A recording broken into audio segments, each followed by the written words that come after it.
This week, the flyers arrived at our house, and among the stack was a Toys R Us gift book. So, what this is basically is a Christmas wish book designed to get kids to start asking, to start getting us thinking about what we might want to buy. My kids looked at this thing probably for close to a day, and I could hear the conversations back and forth. Oh, wouldn't it be nice to get this for so and so? Or, Mommy, look at this. Let's get this. And after a while, I was tired of what I was hearing among them. And I finally said, do you realize that if you're spending all this time looking at what you want, you're not playing with what you have? We're not enjoying what we have today if we're so focused on what we want. So the second they put it down, I took the liberty of putting it in the recycling bin. This week, our question has been, are you willing to trust God with what you want? The alternative is that the riches, desires, pleasures of this world end up choking out the truth in our hearts. So there's lots of reasons why we might be hesitant, why we might be holding back a little bit from trusting God with what we want. But I want to talk for a minute about what happens if we don't. So I'm going to read from Mark chapter 4, verse 7 and verse 18 and 19. And Mark says, other seed fell among thorns. Actually, Jesus through Mark says, other seed fell among thorns, and the thorns came up and choked it, and it didn't produce a crop.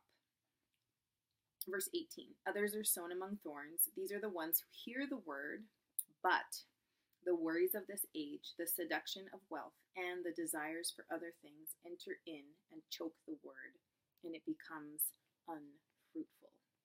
Okay? So, we get to choose whether or not we trust God with what we want, but we don't get to choose what the result of that is. There's no alternate way to get a fruitful and productive life. Our hearts cannot be cultivated, prepared for Jesus, if he's not Lord of our lives, including Lord of our desires.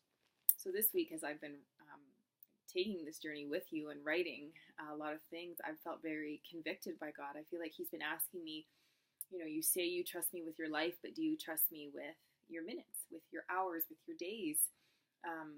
You say you want what I want for your life, but do you trust me with what you want in the shorter term, in the minutes, in the hours, in the days? Do you trust that you don't have to chase what you want because I'll give it to you as you seek me first? And it's easy to forget that it's our moments that make up our lives. And if I don't trust him with my minutes and my hours and my days and my weeks, can I really say that I trust him with my life? The thing about the thorny soil that Mark says in verse 4, he says it did not produce a crop. And like the rocky ground, we can be a bit distracted by the fact that it looks like there's activity in the soil, but at the end of the day, there was no fruit, there was no crop. So if you're willing to trust him with your weakness, you're willing to trust him with your ways, and you are willing to trust him with your wants, this is about to get fun, because this week we are finishing up with the good soil. And what is so good about the good soil? You will have to tune in on Monday. We have 5 days left, or if it's not a Monday, depending on when you started.